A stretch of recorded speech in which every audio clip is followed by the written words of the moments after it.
empezamos.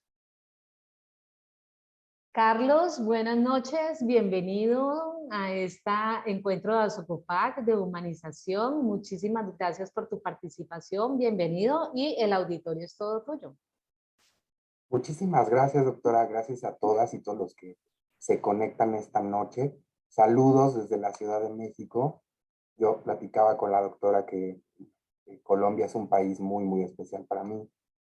Tuve la fortuna de vivir ahí y hacer algunas cosas y construir amistades muy, muy significativas que hasta hoy me siguen acompañando. Entonces, siempre, siempre lo que se pueda construir para los cuidados paliativos y para su país y mi país, yo estoy encantadísimo.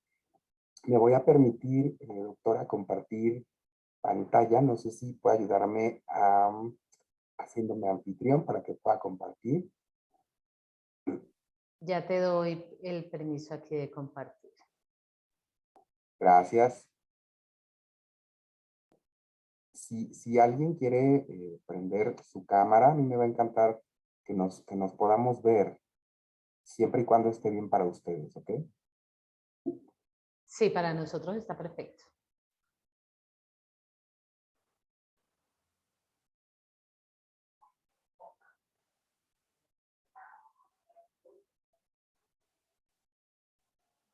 Gracias, José, por prender tu cámara. Gracias, Juliana.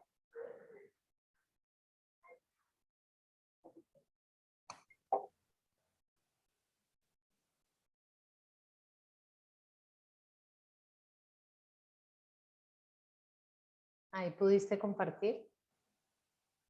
Todavía no, doctor.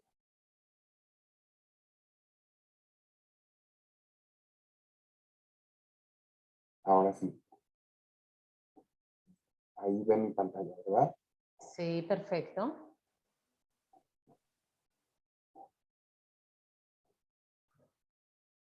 Si quieres la puedes poner en pantalla completa, eso perfecto. Ahí está. Bueno, de todas formas, alcanzo a verles a quienes prendieron su cámara. Y me va a encantar que si va habiendo dudas, preguntas, me interrumpa. Ustedes no se preocupen. No es necesario que seamos tan protocolarios, siempre y cuando podamos reflexionar juntos, juntas, ¿ok? Bueno, pues vamos a comenzar. Gracias nuevamente, doctora Franco. Yo soy Carlos. De formación soy enfermero. Y fíjense que la vida me llevó a dedicarme a los cuidados paliativos. Y bueno, cuando estaba ejerciendo los cuidados paliativos me di cuenta que la demanda directamente de los pacientes la recibíamos quienes estamos ahí enfrente, ¿no? Ustedes, yo y todos los que hacemos cuidados paliativos, principalmente domiciliarios, ¿no? Porque estando pues los cuidados paliativos institucionalizados, quizá es más fácil buscar a alguien que nos ayude, que nos acompañe en lo que de pronto se dificulta o se aleja de nuestra experiencia. Pero en el domicilio tenemos que hacer que emerjan cualidades de nosotros que ni siquiera conocíamos, ¿no? Entonces, dada esta demanda directa de los pacientes, yo elijo estudiar tanatología. Aquí en México podemos estudiar un posgrado en tanatología, hasta doctorado. Entonces, bueno, pues esta combinación entre el cuidado paliativo y la tanatología me llevaron a, junto con un colega, fundar una clínica que llamamos Clínica de Apoyo Emocional. En esta clínica, pues básicamente acompañamos a personas y familiares en sus procesos de adaptación. No solo a personas al final de la vida, sino a personas con alguna enfermedad crónica, con alguna dependencia, que necesitan este acompañamiento ante su duelo, su pérdida o su proceso de adaptación. Y bueno, pues me va a encantar esta tarde compartir con ustedes un tema que personalmente me apasiona muchísimo y le doy vueltas por un lado y por otro y lo deconstruyo y lo cuestiono y lo replanteo y me encanta dialogar al respecto, y es la humanización, ¿no? Vamos a ver estos 5 puntitos en este rato. Primero hablaremos sobre lo que se dice acerca de la humanización del cuidado. Luego hablaremos de algunas posturas teóricas que revisé en la bibliografía acerca de humanización. Posteriormente, ¿qué podemos hacer desde nuestro rol?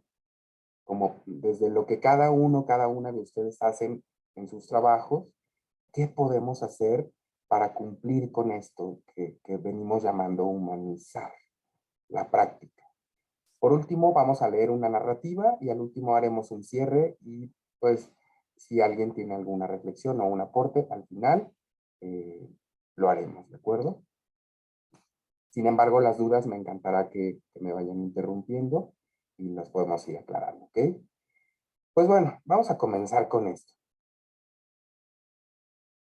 ¿Qué se dice acerca de humanizar el cuidado? Seguramente ustedes han escuchado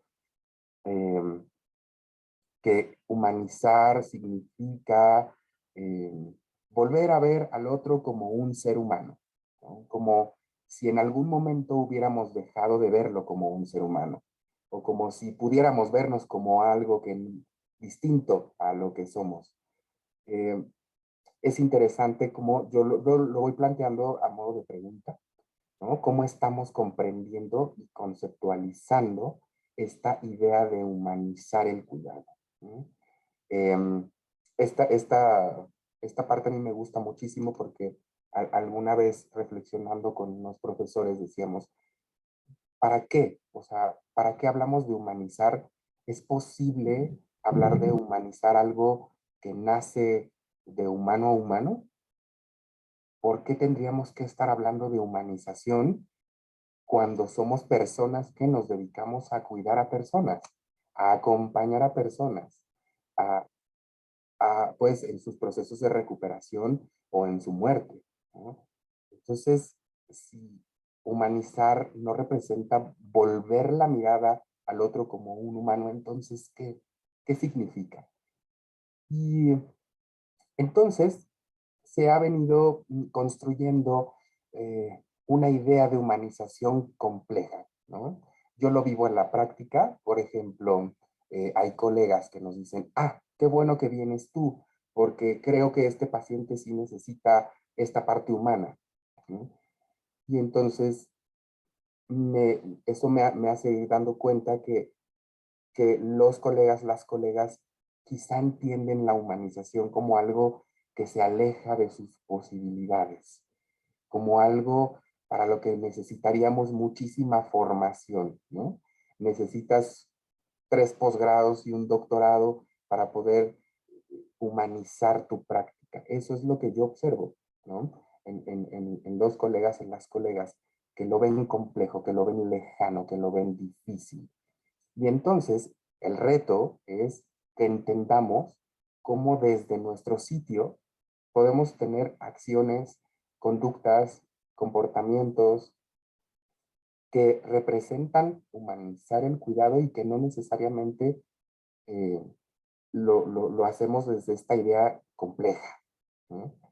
Ahorita lo iremos entendiendo, pero me gusta justo empezar por ahí porque porque seguramente les invito a que ustedes también reflexionen qué he venido pensando de la humanización, ¿no?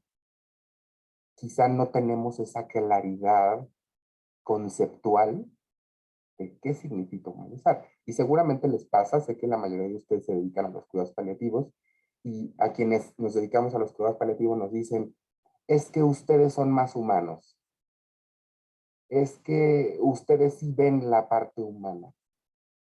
Y yo siempre respondo preguntando, entonces ustedes no, las otras disciplinas, pues.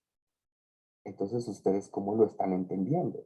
Si crees que necesita venir alguien súper especializado para brindar cuidado humano o humanizado, entonces sí me voy explicando como esta distancia quizá conceptual y por tanto práctica. Por eso es que hemos denominado esta sesión del pensamiento a la práctica. En otras sesiones que hemos tocado estos temas de humanización, pues muchas colegas nos dicen, oh sí, qué bien suena, ¿no?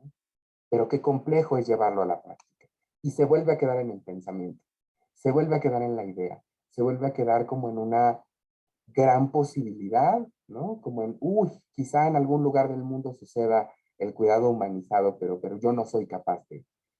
Y entonces, bueno, vamos a ir entendiendo esto.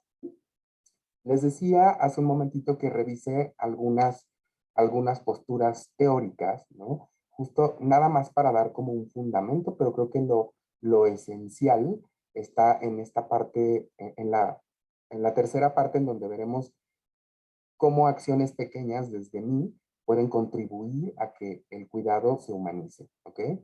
Y fíjense que Correa, por ahí del 2015, nos decía que humanizar no significa sensibilizar al otro, ¿sí? Sino que la realidad sea digna de la persona humana, es decir, y que sea coherente con sus valores. Entonces, parece que de las malas conceptualizaciones que se hace sobre la humanización es que tendríamos que ser sensibles. Y sí, pero humanizar no es sinónimo de sensibilidad, ¿no? Porque incluso quienes están desde la gestión, por ejemplo, del cuidado, y que no tienen contacto directo con los pacientes, desde ahí se puede ir creando una cultura de humanización. Pero necesito comprenderlo, luego incorporarlo a mi práctica profesional y luego reproducirlo, ¿no? Que sea algo, un patrón que podamos ir reproduciendo. Que si yo hoy entendí que humanización no es un proceso completo, digo complejo, quizá allá en la práctica pueda reproducir esa idea, ¿no? Y ayudarle al otro a identificar cómo puede hacerlo. Quizá a estas alturas de nuestra conversación va siendo un poco complejo, ¿no? O se van enredando un poquito, pero ahora nos vamos a ir relajando todos y comprendiendo a nuestro ritmo, ¿ok? Entonces, justo humanizar tendría que ser una práctica que comience desde la organización de las prácticas de salud, ¿no? Este, eh, eh, desde que se establecen los roles en las organizaciones, desde que se están planeando las actividades, desde que se hacen los perfiles de puesto, incluso, ¿no? Que otros autores nos dicen, eh, desde, desde que estamos estudiando.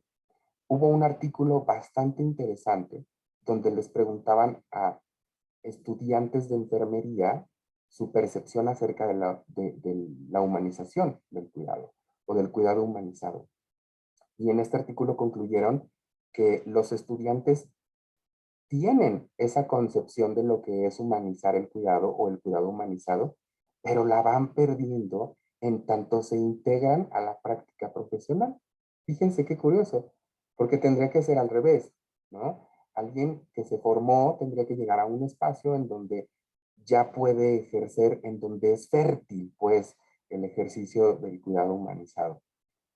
Entonces, desde el diseño de políticas públicas, de programas, de procedimientos, de protocolos y de políticas internas, pues hablando de manera institucional, pues desde ahí tendría que contemplarse, eh, pues, la dignidad del ser humano, ¿no? Es decir, ¿a qué se refiere? A que sean políticas, procesos, programas y procedimientos pensados en el otro, no pensados en la institucionalidad, ¿no?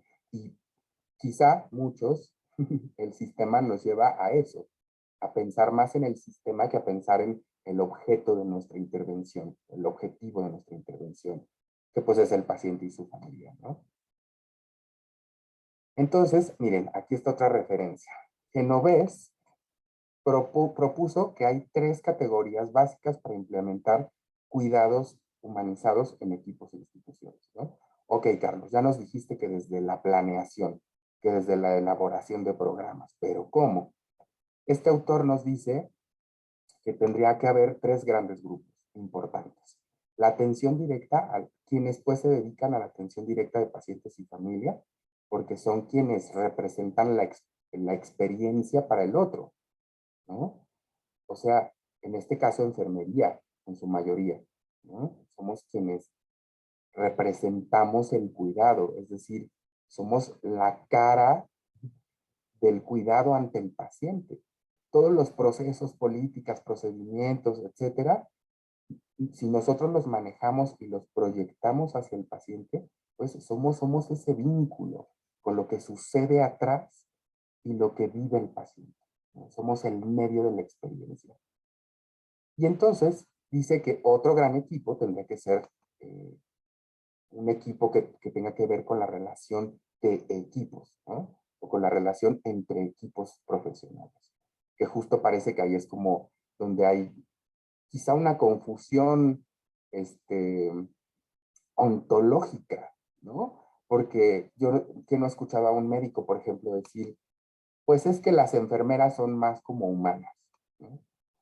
Pues es que ellas hacen más ese tipo de cosas, como si fuera ajeno para ellos también la práctica humanizada del cuidado. Déjenme revisar porque parece que hay un comentario aquí.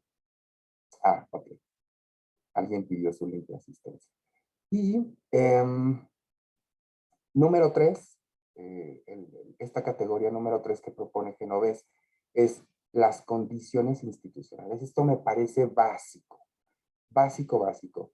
Yo platicaba con la doctora hace un momento, que recién me enfermé de COVID, y aunque trabajo en una institución de asistencia privada, pues yo como colaborador tengo que ir a la institución de asistencia pública, ¿no?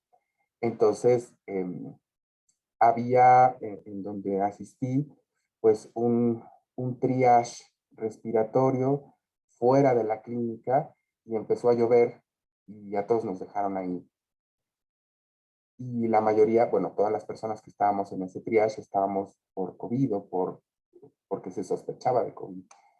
Y para mí fue increíble que, que la gente viera como normal que nos estuviéramos mojando o que estuviéramos bajo la lluvia. Entonces, no puede haber, no podemos hablar 100% de humanización si no está un espacio digno en donde se pueda hablar de humanización. Y me refiero a mobiliario, estructura física, arquitectónica de los espacios, a insumos, ¿no? Alguna vez una paciente me decía, ¿por qué me vienes a una paciente, una colega me decía, ¿por qué me hablas de humanizar? A mí me importa que me hablen de cómo le quito el dolor a mi paciente porque no tenemos morfina en el país, ¿no? Eso para mí significa humanizar, decía la colega. Uf, me parece importantísimo y que creo que vuelvo a lo que decía al principio, que somos nosotros quienes recibimos la demanda directa del paciente, entonces tenemos la obligación de ser su voz, ¿sí? Allá en donde se puede pedir que haya mejores condiciones para los y las pacientes. Aquí hay otra postura teórica que me importa muchísimo, es de Lira da Silva, una enfermera brasileña, que habla de cómo la tecnología nos aleja de la relación con el paciente. Y al estar lejos de la relación con el paciente, por supuesto que no podemos hablar de humanizar el cuidado, ¿no? Y fíjense, Lira dice que a pesar de que las máquinas son fruto de la tecnología y tienen un papel importante en la recuperación del paciente, pues han generado esta despersonalización del paciente y el contacto directo ha disminuido. Los profesionales de la salud, sin darse cuenta, esta frase que tomé de su texto me pareció bien bonita. Perdónenme por la tos, pero como les dije, estoy saliendo de COVID. Los profesionales de salud, sin darse cuenta, o no nos damos cuenta dónde termina la máquina y dónde comienza el paciente. ¿Se acuerdan quienes quizá tienen más años ejerciendo la enfermería antes de que tuviéramos bombitas de infusión e infusores? Pues nos íbamos a dar muchas vueltas a visitar al paciente porque teníamos que ir viendo el goteo, ¿no? Y ahora como ya hay una máquina que nos avisa cuando termina la infusión, entonces si la programo para 6 horas y pasé 2 veces a la habitación, fue mucho. Entonces es un ejemplo, ¿no? De cómo la tecnología, si no sabemos mediar con la tecnología, esta nos puede ir alejando del encuentro con el paciente. Otra postura, esta de Frisson, dice que humanizar significa dar condición humana, que es un poquito lo que decíamos al principio, a través del entendimiento de la unicidad de cada persona. ¿Ok? Esto, bueno, les iba a mencionar algo acerca de la alteridad, pero mejor lo mencionamos en la parte 3. Para lograr la humanización de la atención, tenemos que deshacernos de la idea del modelo de asistencia basado en la biología y que comenzar a tratar dimensiones del ser humano. Por ejemplo, nosotros como tanatólogos, ha sido muy difícil, no solo institucionalmente, sino afuera, pues en la práctica incluso privada, ha sido muy difícil que las personas nos reciban. Creo que a partir de la pandemia se nos ha abierto más el campo y las posibilidades para trabajar, pero incluso, por ejemplo, a mí me ha tocado cargar con este estigma de, eres tanatólogo, no entres, porque pareciera que entonces si tú entras eres la antesala a la muerte, ¿no? O es la forma en la que el médico me quiere decir que me voy a morir. Y no es cierto, entonces ha costado mucho trabajo comenzar a ver también esta dimensión del ser humano, ¿no? La dimensión de la emocionalidad, de los sentimientos, del duelo, de la pérdida, de los procesos adaptativos individuales. En otros estudios realizados con pacientes y familiares, aquí hubo algunos datos importantes, ¿no? Nos sugieren que debemos comprender la humanización como el deber ser de la profesión, de los profesionales de salud, de la enfermería básicamente, ¿no? En esta lectura que les envié con la doctora, justo hablaba de eso. Es un breve resumen que hizo una maestra presentando un número de una revista, pero me parece que sí es cierto, ¿no? Que tenemos que comenzar por dejar de creer que, que, que el cuidado humanizado no nos compete o que le compete solo a unos miembros del equipo y a otros no. Creo que nos compete a todos gestionarlo, crearlo, promoverlo, cuestionarlo, etcétera. Entonces, fíjense que hubo un artículo bien interesante. Hay muchos hospitales, no sé si en Colombia suceda en algunos sitios, pero aquí en México pasa a menudo, principalmente en instituciones privadas, que hacen congresos de pacientes. Es decir, los hospitales invitan a sus pacientes a venir a un encuentro y a que cuenten cómo ha sido su experiencia. Cómo ha sido su experiencia siendo pacientes de esta institución, por ejemplo, ¿no? Y los pacientes van eh, retroalimentando. ¿Sabes qué? Cuando entré por urgencias, fue una experiencia sumamente agradable a pesar de mi dolor, o hay quienes dicen, no, fue la peor experiencia, a mí me gustaría que las enfermeras fueran así, a mí me gustaría que quizá los médicos pudieran hacer esto y esto. Entonces, a mí me parece súper importante. De hecho, en un congreso reciente que tuvimos aquí, tenemos nosotros el hábito de invitar a un paciente a nuestro congreso de enfermería. A que el paciente nos cuente cómo está viviendo allá lo que nosotros creemos que estamos construyendo bien desde acá. ¿Sí? Decía un maestro, un ejemplo, no podemos hacer, por ejemplo, un congreso de autismo para autistas, ¿no? Necesitamos la visión del otro. Necesitamos que el otro nos cuente cómo está viviendo esto que nosotros le acercamos o cómo está viviendo su experiencia con nosotros. Y bueno, aquí, ¿por qué les comentaba esto de los congresos de pacientes? Porque estos puntitos de aquí los sacaron los saqué de artículos que publicaron a partir de congresos de pacientes, ¿no? Entonces los pacientes nos dicen, nos piden que ellos quieren que se reconozca su derecho a la autonomía y a la individualidad, que quieren ser vistos, ¿no? O sea, había una narrativa bien ruda, ¿no? Que decía, la enfermera estuvo conmigo en contacto tantas veces, pero ninguna de estas sentí que estuvo conmigo, ¿sí? Y me parece profundísimo porque es el otro, el objeto de mi trabajo, el objeto de mi cuidado, quien me está demandando esto. Los pacientes también piden que tengan en cuenta sus necesidades espirituales y esto para ellos significa humanizar, que exista comunicación uno a uno y principalmente mitigar el dolor. Creo que todos sabemos que doler y no tener cómo dejar de doler nos coloca en una situación sumamente indigna. Yo creo que todos hemos tenido una experiencia de dolor, menor o mayor, ¿no? Dolor físico, dolor emocional, dolor espiritual o dolor total, pero si ese dolor no es visto, no es atendido, no es procurado, creo que es una de las máximas expresiones de deshumanización. Ahora, un grupo de profesores, justo en Colombia, creó este concepto para humanización del cuidado.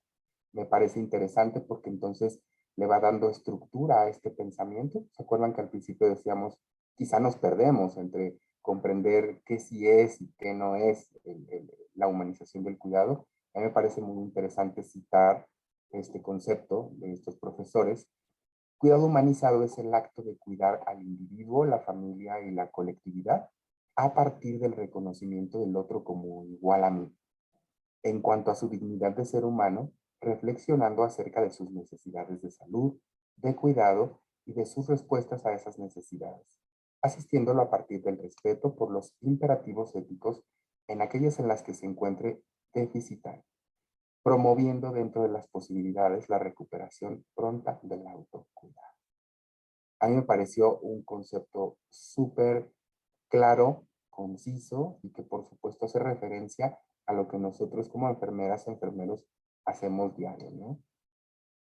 Y ahora tenemos que ver al antagónico, ¿no? Que es la deshumanización.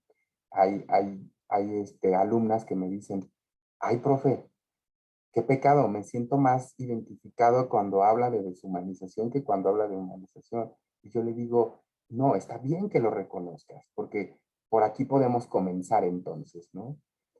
Deshumanización, este concepto de Sousa, es que los sistemas de salud conducen a la deshumanización. Hablar de deshumanización es referirse a distancia, falta de participación, frialdad, brutalidad, falta de compromiso y de valores en el trabajo profesional. Ocasionados, muchas veces, aunque no es una justificación, por el exceso y la falta de tiempo. ¿Okay? Ahora, vamos con este punto. Creo que vamos bien en tiempo, ¿verdad, doctora? Sí, estás muy bien. Ok. Ahora yo les traje aquí 12 puntos de acciones pequeñas que pueden ir realizando en su práctica diaria para ir teniendo una conducta de humanización, ¿ok? Y entonces pasemos del pensamiento a la práctica, ¿sí? ¿Cómo llevo? O sea, sí, Carlos, ya me tocaste con esto que acabas de decir, ¿no? Ya me sensibilicé, ya me conmoví incluso. Pero ahora, ¿qué hago para que allá, en el encuentro con mi paciente, el otro sienta que lo estoy viendo así? Entonces, punto número 1, gestionar y velar por generar competencias propias y del equipo. ¿A qué se refiere esta parte de competencias?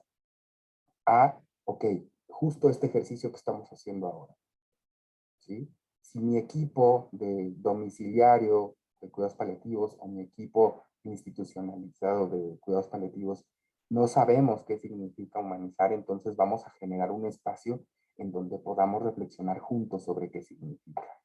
Construir, y yo siempre les digo, y eso me parece bien bonito, ¿no? Construir este ejercicio de ir construyendo conceptos en equipo, pues en equipo interdisciplinario, les hace apropiarse de lo que van pensando, de lo que van plasmando, de lo que van queriendo reflejar y proyectar en sus pacientes, ¿no?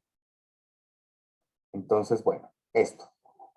Nosotros aquí en el hospital tenemos justo un comité que se llama Comité de Cuidados Paliativos y Tanatología para enfermeras, y una de las acciones que hacemos es esa, gestionar que las enfermeras y los enfermeros tengan competencias. Ok, las enfermeras dicen, ¿sabes qué, Carlos? No sé qué hacer cuando un paciente me pregunta si va a morir. Me confronta emocionalmente. Entonces, ok, organicemos un taller sobre duelo, ¿no? Sobre cómo hablar de la muerte. Entonces vamos dando respuesta a la petición, pero para dar respuesta a la petición, primero hay que dar espacio a que exista la confianza de mostrarse, ¿no? Y de decir, estoy necesitando esto. Bien, este punto 2, esta palabrita que yo me inventé y que me encanta utilizar, disposición afectiva. ¿A qué me refiero cuando hablo de disposición afectiva? ¿Se acuerdan cuál era uno de los puntos de lo que pedían los pacientes? Ser vistos, ¿sí? ¿Se acuerdan? Entonces, disposición afectiva es básicamente eso, ver al otro, mostrar un interés genuino por la experiencia del paciente. Aquí pongo entre signos de interrogación, ¿es posible comprender la experiencia del otro? Pues, ¿qué creen? Que no, por supuesto que no. Nunca voy a entender qué significa para el otro estar doliendo. Nunca voy a entender qué significa para el otro estar muriendo. Nunca voy a entender qué significa para el otro estar en duelo. La meta no es entenderlo. La meta es acercarme a su experiencia, mostrando una conducta de interés, ¿no? Cuéntame cómo es que lo vives. Cuéntame cómo quieres que te acompañe. No sé qué decirte, pero aquí estoy. Y bueno, involucrarme definitivamente en la experiencia del paciente que implica, pues, sentir. Por eso es disposición afectiva, ¿no? Dejarse afectar, es decir, no dañar, sino de afectos, ¿no? Dejarse tocar afectivamente por el otro.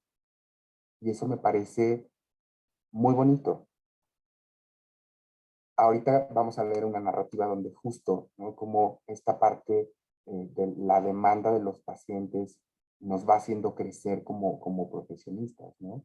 Los pacientes nos van enseñando, nos van construyendo a partir de sus necesidades o de sus demandas. En el punto 3, identificar mis propias necesidades emocionales y trabajar en ello. Esto es básico, o sea, yo lo hubiera puesto como el punto 0, ¿no? O sea, sin este no puede existir todo lo demás. ¿Por qué les digo esto? No es fácil, definitivamente, el trabajo con otro ser humano, y mucho menos con otro ser humano que sufre, con otro ser humano que duele, con otro ser humano que está muriendo, o con otro ser humano que está en duelo, por ejemplo. Nunca es fácil el trabajo. Entonces, todo lo que se va generando emocionalmente en mí, incluso mis propios duelos, mis propias pérdidas, mis propias historias de vida difíciles, tengo que trabajarlas para que más allá de que representen un límite en el encuentro con el paciente, representen un puente, una conexión, ¿sí? ¿Qué crees, no? Hablando con el paciente, yo viví algo similar a lo que tú viviste o a lo que tú estás viviendo, ¿no?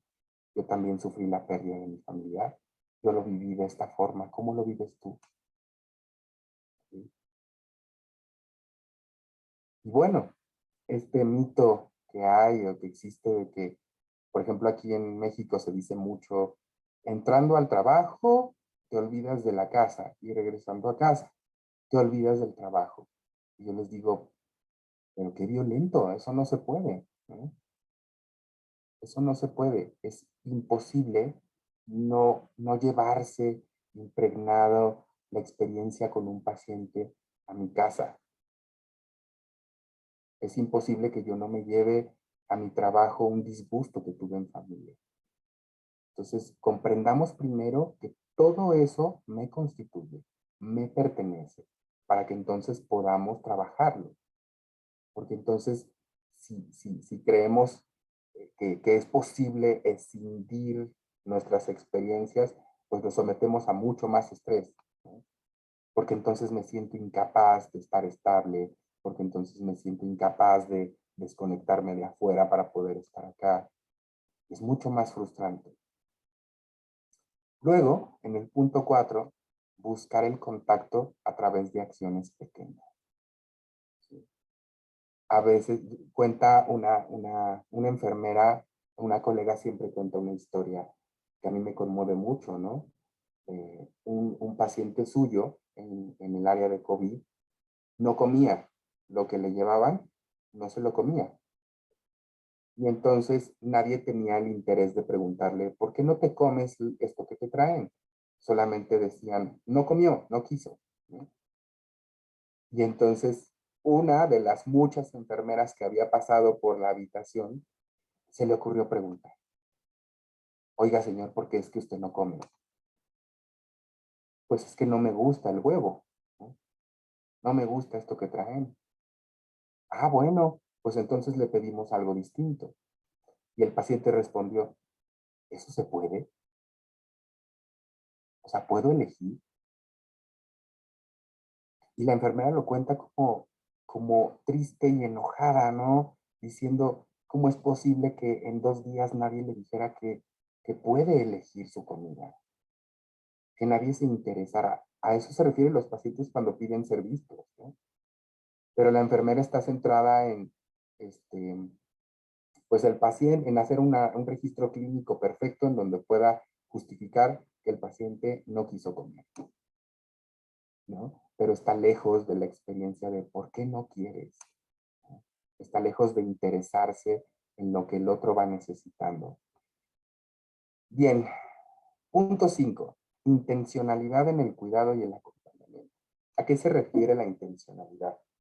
Yo siempre les digo a mis colegas, si algo sucede en mi mente, pero no sucede en la acción, no existió. Es decir, si yo creo que mi cuidado es humanizado, porque sí reflexioné casi 1 hora con Carlos en una sesión sobre la humanización, o sí que humano soy, pero llego con el paciente y grito, ignoro, no lo miro a los ojos, etcétera, entonces no existe, ¿no? No se puede que solo exista en mi concepto y que no exista en mi acción, ¿sí? A eso se refiere la intencionalidad. Todo acto debe de ir cargado de un contenido significativo, ¿sí? De una intención. Y muchas veces esa intención solo es acompañar. No tenemos que resolverle la vida al paciente. No siempre podremos resolver sus necesidades. Llegan los pacientes conmigo a terapia de duelo y me dicen, vengo porque quiero dejar de sentir esto que siento. Y yo les digo, yo no puedo hacer eso. Yo no puedo hacer que no sientas. Que sí puedo hacer, pues acompañarte. Y que juntos, juntas, vayamos descubriendo cómo vives esto que vives. ¿Mm? A eso me refiero cuando digo, no tengo que resolver la vida del paciente, ¿no? A veces solo tengo que estar, acompañar. En el punto 6 hay una autora que posiblemente algunas de ustedes han leído, se llama Kate Erickson, y habla sobre una teoría que se llama teoría del cuidado caritativo. Y Erickson habla de unirse en comunión de cuidado. Y lo describe más o menos así. Que en el encuentro, la persona que recibe el cuidado y la persona que provee el cuidado, se genera una comunión y separa la palabra Kate Erickson de una manera muy bonita y dice comunión de común unión, es decir, generar un encuentro único entre la enfermera y el paciente. Por eso cuando las colegas me dicen que uno de sus argumentos que es la falta de tiempo, yo les digo no, es la falta de intencionalidad, porque bastan 30 segundos para que tú conectes con una persona. ¿Sí? Si existe en ti la intención de conectar con esa persona, ¿sí? Puede ser tan significativo que yo entre y te dé los medicamentos mirándote a los ojos. Puede marcar la diferencia entre entrar y ver solo el aparato y nunca contactar con el otro. Se van dando cuenta cómo sí son acciones pequeñas. Y en esta parte de comunión de cuidado, Erickson decía que sucede algo maravilloso. Ella lo describe así. Cuando nos damos cuenta, entonces estamos siendo cuidados también por el paciente. Y sí es cierto. Cuando yo estaba en la operación, recuerdo mucho que los pacientes me decían, ¿llevas muchas horas aquí? ¿Ya comiste?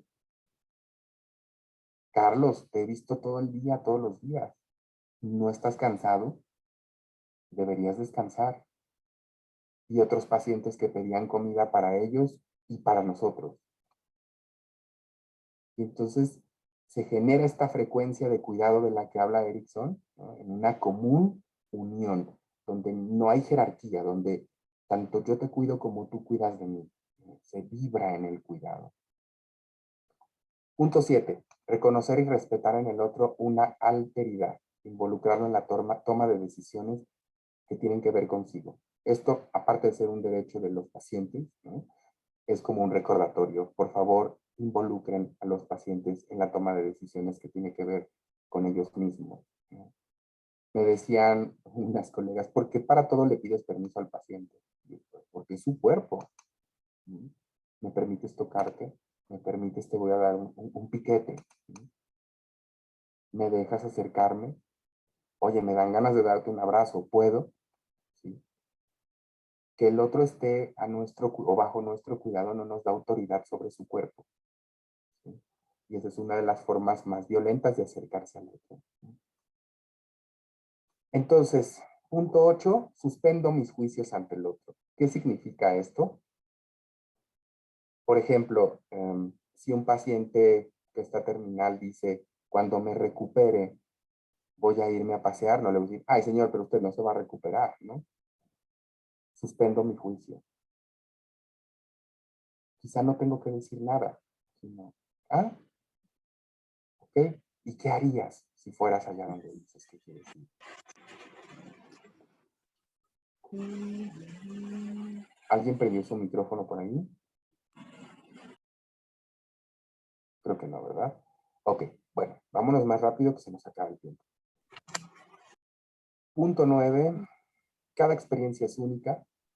El que acompaña o quien acompaña y cuida del otro se une a la experiencia. Y yo traigo mi experiencia, ¿sí? Yo he vivido quizá esto similar a lo tuyo, pero no significa que sea igual o que tú tuvieras que hacer lo mismo que yo. Esto que en terapia existencial llamamos colonizar al otro, ¿no? Es decir, decirle cómo tendría que resolver lo que está viviendo solo porque yo lo resolví de esa forma, ¿ok? Punto 10, perdón, generar modelos que incluyan humanización no como un trabajo adicional, sino como parte de lo que ya realizan. Es que esto es importantísimo, porque los equipos piensan que cuando se habla de humanización es, uy, ya me van a poner a trabajar más, ¿no? Ahora, aparte de que veo 11 pacientes, también tengo que humanizar el cuidado. Y no es así. Hay que irlo comprendiendo como algo que ya es inherente a la práctica, ¿sí? Así tengas 11, 3 o 5 pacientes a tu cargo, el cuidado tiene que ser humanizado, ¿sí? Punto 11, generar una relación de uno a uno, es decir, que no haya jerarquías en la relación, que haya una horizontalidad en la relación, ¿no? Tu voz es tan importante como la mía, ¿sí? La mía como proveedor de cuidado, la tuya como el objeto de cuidado. Punto 2, desmitificar la empatía y apostar por relaciones compáticas o de empatía reflexiva. Paul Bloom es un escritor que tiene un libro maravilloso que se llama Contra la empatía. Y Paul Bloom se ha dedicado básicamente toda su vida a decirnos por qué la empatía no existe, ¿no? Porque es imposible que yo sienta lo que el otro siente como el otro lo siente, ¿sí? Esto que en terapia llamamos soledad existencial. Nadie vive el mundo como yo, ni siente el mundo como yo. Entonces, bajo este principio, Paul Bloom propone, ¿no?, que más allá de ser empáticos, seamos compáticos, ¿no? Es decir, cuando hablamos de compatía, hablamos de padecer con el otro, de estar ahí, de acompañar, de una disposición, de una escucha, de un estar desinteresado. ¿Sí? Justo a esto se refiere. Y bueno, ¿cómo estamos de tiempo, querida doctora?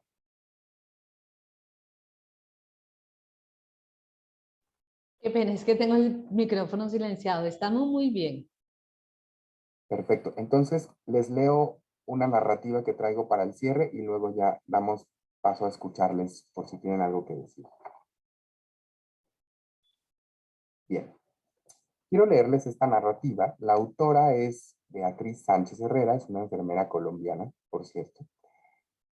Y esta narrativa la propuso como prólogo para un libro muy bonito, uno de mis libros favoritos, de cuidado. Bien, les voy a leer esta pequeña historia, ¿ok? Y quiero que vayan encontrando relación entre la historia y estos puntos que venimos reflexionando acerca de humanizar, por qué humanizar, qué significa humanizar, para qué humanizar, ¿no? Cómo humanizar. Bueno, hace 3 años, al entrevistar a una mujer sobre su experiencia de ser cuidadora de su hijo, que vivía con una enfermedad crónica, obtuve de ella una historia maravillosa, llena de detalles de amor en medio de una gran dificultad de subsistencia. El niño tenía 11 o 12 años y había tenido una hipoxia neonatal, por lo que permanecía en cama, en posición fetal, con muy poca movilidad, ciego, con un bajo nivel de audición y dependiente en todas las actividades de la vida diaria. La señora trabajaba vendiendo flores. Salía de su casa a las 4 de la mañana, cerraba la pieza con un candado para proteger a su hijo y le pagaba a una vecina para que le diera el desayuno que ella dejaba preparar. A las 2 de la tarde, la mamá regresaba, lo levantaba, lo bañaba, lo consentía. Sales de una, luego de otra, y luego de otra, y luego de otra. Perdón, Había estado bien. Hola, Angélica. Perdón, Angélica, ¿puedes silenciarte? De renegona. O sea, no me lo estoy pasando bien. ¿No? Ay, ya está, ya se silenció. Bien, a las 2 de la tarde, ella regresaba, lo levantaba, lo bañaba, lo consentía y se acostaban en la misma cama temprano porque el otro día tenían que madrugar. Una vez que finalizó mi entrevista, ella me preguntó, enfermera, ¿para qué me hace tantas preguntas? Yo me sentí muy mal porque le había explicado durante 1 hora en una sesión previa en qué consistía mi estudio y para qué le haría la entrevista. Yo le contesté que con estas entrevistas pretendía ayudar a las personas en su experiencia de cuidar a un familiar. Le ratifiqué que su historia era muy valiosa para mí y otros profesionales y muchos estudiantes con los que compartiría los resultados de mi estudio. ¿Usted me quiere ayudar de verdad? Así es, respondí. Mire a mi niño, señorita, y dígame, ¿cómo lo ve? Yo miré al niño un momento y le pedí a Dios una respuesta adecuada para la señora. Pero por mi cabeza pasaban mis hijos, muchos niños jugando, frases estúpidas. La respuesta no llegó. No me atreví a contestar. La señora repitió, mírelo bien, señora. ¿Cómo lo ve? Me mantuve en silencio. Ella continuó y dijo, si usted lo mira bien, usted verá que mi niño es lindo. Mírele los ojitos, mírele las pestañas, mírele la piel. Él es un niño lindo, pero yo sé que usted no ve eso, señorita. Yo sé que yo soy la única que lo veo así, puesto que soy su mamá. En ese momento, le corrían lágrimas por las mejillas a ella y yo hacía los mayores esfuerzos por no llorar. Quería desaparecer. Ella continuó, señorita, El día que usted pueda ver en mi niño un niño lindo, así como yo lo veo, ese día usted me va a poder ayudar. Yo me quedé callada hasta recuperarme bien y creo que todavía después de varios años no lo he logrado por completo. Pues esta entrevista me dio una de las lecciones más importantes sobre el cuidado que he aprendido en toda mi vida. Esta es la breve historia que nos comparte la colega y pues a mí me gusta compartírselas porque me parece sensible, cercana y bueno, me encantará si alguien quiere decirnos cómo está, qué ha reflexionado, qué puede incorporar a su práctica, principalmente cómo están. Eso es lo que me encantaría saber. Si alguien de pronto quiere intervenir, pues pienso que estamos poquitos, pueden activar su micrófono y pueden hacerlo. Si alguien tiene alguna pregunta, quiere de pronto alguna claridad sobre algo específico. Buenas noches. Sí, buenas noches. Soy la licenciada Erika Alba, hablo de Perú.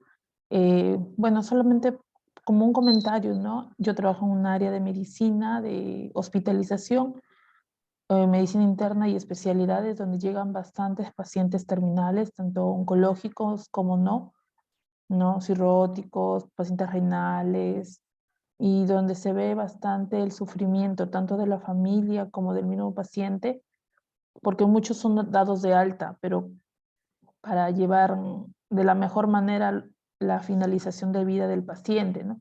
Los cuales a su vez pues terminan regresando nuevamente por emergencia porque lamentablemente la cultura de mi país o de mi provincia no está todavía, ¿no? Como para mantenerlos en casa, ¿no? Y darles ese acoge de que sea la familia quien lo vea partir, ¿no? En la desesperación vuelven a regresar al hospital, ¿no? Y algunos pues a veces no están los hijos o fallece cuando el hijo no está o falleció en la madrugada y los hijos no pudieron venir ese día, ¿no? Con las últimas reflexiones que el licenciado nos hace de qué cosas se debe hacer al diario, ¿no? De practicar, para mí ha sido muy fructífero esos últimos puntos, ¿no? Que creo que voy a poder considerar para poner en práctica. Gracias.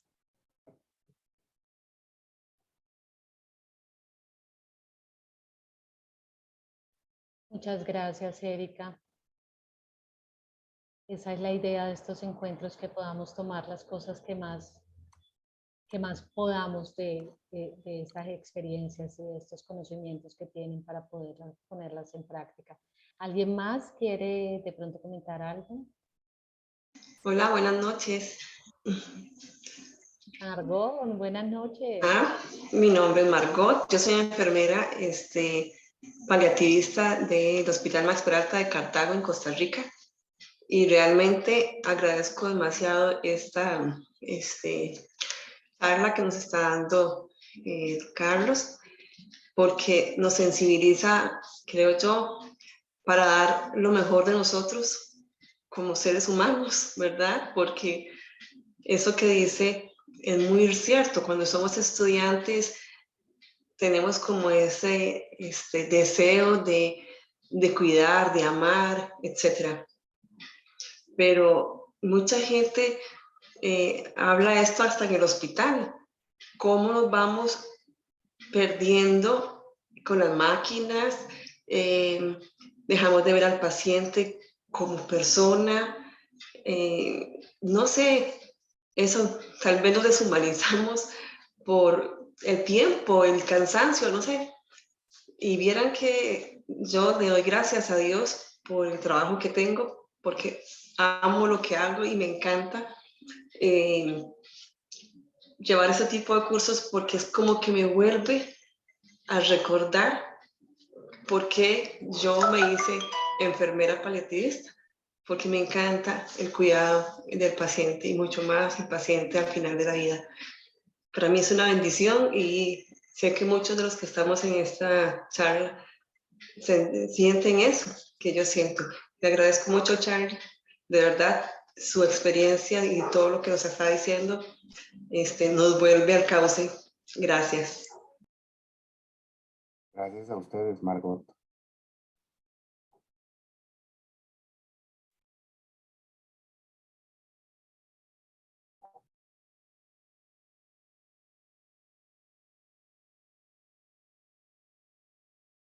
Juliana, me parece que quiere decir algo, ¿verdad? Adelante. Buenas noches para todos. ¿Me escuchan? Sí, Sí, te perfecto. escuchamos. Ok, es que tengo problemas con mi conexión, entonces pido excusas. Aquí hay algo que colocas que es que elijo incorporar en mi práctica. Quiero agradecerte a ti, a Socupac, porque esos temas son supremamente importantes y nos llegan al alma. Y pienso que todos los profesionales de la salud y en especial los profesionales en enfermería, somos personas que tenemos muy arraigado ese sentido de pertenencia, de servicio, de amor y de cercanía. Yo elijo incorporar a mi práctica de manera consciente ese interser, el saber que soy parte de, ese reconocimiento de ese otro ser humano, de no sentirme la experta, ¿no? Aquí llegó la enfermera oncóloga, aquí llegó la paliativista, aquí llegó, usted está indefenso, entonces yo estoy en una posición superior a la suya. Eso desestructura, separa y quebranta sustancialmente nuestra relación. Cuando nos relacionamos desde nuestra humanidad compartida y ese interser, estamos en sintonía y resonando con ese ser humano que se siente vulnerable, esa familia que se siente vulnerable, ese equipo de salud. Quiero decir que dentro de la práctica que he tenido, gran parte de esas barreras que se van estableciendo a medida que vamos ejerciendo como profesionales son por ese temor de ese síndrome transferencial. Es que cuando yo me involucro mucho con el otro, entonces también estoy reavivando temores, creencias limitantes personales, experiencias que he tenido y me voy a derrumbar porque siento que no tengo los elementos para poderlo gestionar. Y de una u otra manera es como una manera de protegernos y tratar de proteger a este otro, pero no caemos en la cuenta que en verdad nos estamos perdiendo esa gran oportunidad de ese ser humano que está en esa situación y que esa persona me enseña a mí. Una manera muy efectiva de poder entrar en sintonía con ese ser humano maravilloso, acompañarnos en el camino de bienestar, es la escucha y es saber que él o ella es un maestro y que nos va a nutrir como seres humanos, que allá hay una correlación y que allá hay un gana-gana, que allí solamente yo brindo, sino que la otra persona también me da a mí. Cuando me ubico desde esa posición y no desde la del experto, eso me hace que fluya mucho más y que las relaciones sean mucho más fructíferas y propositivas. Entonces, muchas gracias, Carly, por todo lo que nos estás dando y a todas las personas que también están compartiendo. Gracias a ti, Juliana. Qué bonito tu comentario.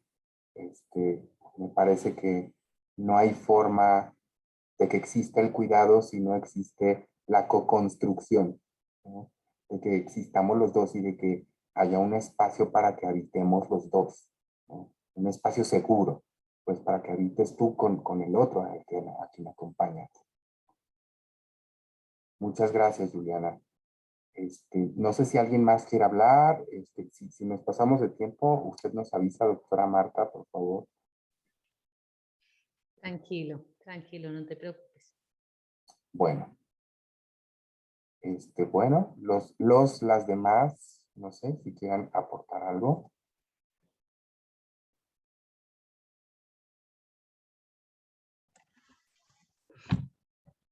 Buenas noches. Hola, María Alejandra.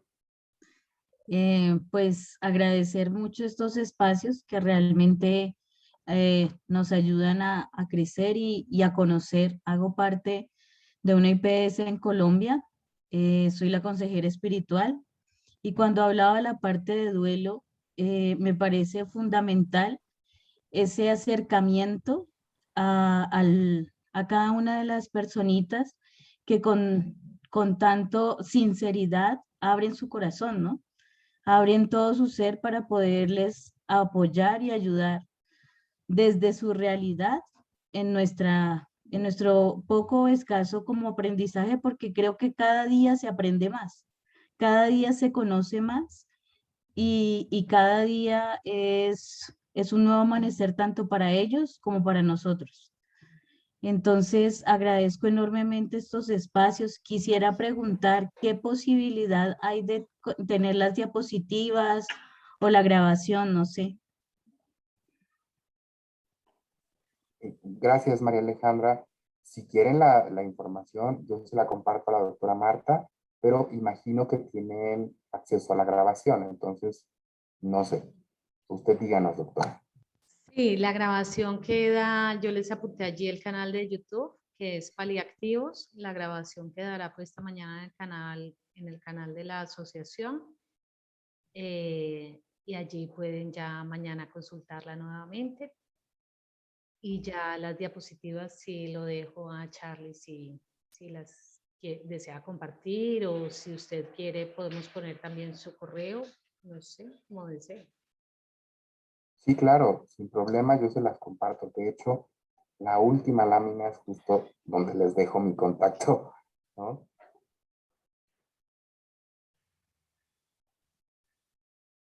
Y bueno, yo cierro con esta frase: las relaciones humanizadas no niegan la posibilidad de contacto. Y ya vimos que cuando hablamos de contacto no solo hablamos de un encuentro físico uno a uno, sino de una intersubjetivación del encuentro, ¿no? O sea, cómo convivimos dos alteridades. Y eso me parece muy rico. Un encuentro consciente, un contacto consciente. Entonces, si necesitan algo y puedo hacer algo por ustedes, aquí tienen mi teléfono, mi correo electrónico, o a través de Socupac también, con todo gusto. Y pues bueno, nada más. No sé, por mi parte, nada más que agregar. Me quedaría una hora más hablando de esto, pero creo que tenemos que irnos. Esperamos que no sea la última vez, Carlos. De verdad, maravillosa la charla. Muchísimas, muchísimas gracias por haber aceptado esta invitación. Carlos estará también en un congreso que va a realizar en Colombia, en el hospital de Popayán, creo, ¿cierto? Que te invitaron a un congreso que va a haber, tener el hospital de Popayán con una charla de humanización. Y bueno, a todo, esta charla hace parte del curso de enfermería en atención domiciliaria que realiza Socupac. De una vez les dejamos abierta la invitación para el próximo encuentro, donde estará Juliana Velázquez, la enfermera que ustedes vieron ahora hablando y que allí pueden ver en pantalla. Entonces será nuestro próximo encuentro. Bueno, muchísimas gracias a todos por habernos acompañado el día de hoy y a ti, Carlos, infinitas gracias por esta charla tan emotiva y tan linda, de verdad. Un abrazo de corazón a corazón. Creo que al principio, no sé si a todos les pasó, pero nos enganchaste un montón con ese tema de por qué humanizar si estamos hablando de humano a humano, si de verdad no sabemos en qué momento eso llegó a ser así, y de verdad una reflexión muy linda, muy linda. Te felicito, muchísimas gracias, excelente conferencista. Un abrazo muy grande desde Colombia. Muchísimas gracias, doctora Marta, por el espacio, a Socupac. Un gran abrazo a todas y todos los que se tomaron este espacio para reflexionar. Reciban un abrazo también hasta cada uno de sus países.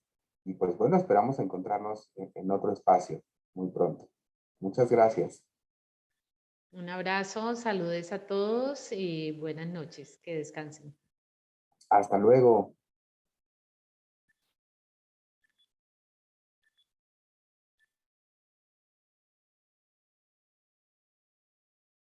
Gracias, hasta luego.